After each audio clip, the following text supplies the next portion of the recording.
le tournage de la 19e saison de Koh-Lanta, TF1, la guerre des chefs, a été annulé, à la surprise générale, après que Candide Renard, fille de l'entraîneur Hervé Renard et candidat de l'édition, a accusé un autre participant, un certain Eddie Guiot, d'agression sexuelle. Alors qu'ils restent tous les deux silencieux sur l'affaire, un autre aventurier s'exprime dans les colonnes de Var Matin.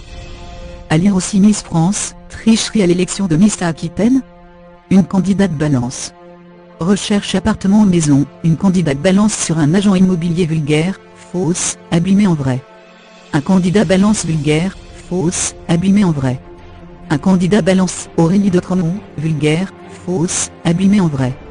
Un candidat balance. Ne souhaitant pas révéler son identité, le candidat est présenté comme un Parisien, trentenaire, papa d'une petite fille, architecte et fou de sport mécanique. Il raconte qu'en arrivant sur l'île, les 21 candidats au casting ont tous disputé la mythique épreuve des poteaux, jusqu'alors réservée aux 3 derniers survivants du jeu. Le but était ici de désigner les 3 chefs d'équipe.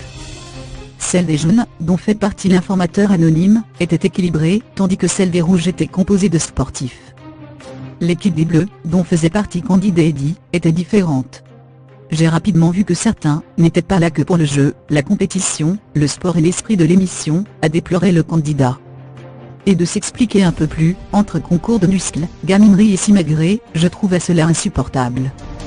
Pour lui, l'équipe des bleus, on aurait dit un épisode des Anges de la télé-réalité. Au 5e jour, après un premier conseil à l'issue duquel une candidate a été éliminée, les aventuriers pensaient disputer une nouvelle épreuve jusqu'à ce que la production intervienne. Ils nous ont expliqué qu'on avait mal compris, et qu'on pouvait vaquer à nos occupations, l'épreuve serait le lendemain, raconte le survivor. Mais le lendemain, quand ils nous ont expliqué que la journée serait libre et qu'ils sont repartis avec les caméras, alors oui, on s'est inquiété. Les candidats ont d'abord cru à un blessé grave. Finalement, Alp leur a annoncé la nouvelle, le tournage était arrêté car il y avait eu un problème entre 2 candidats.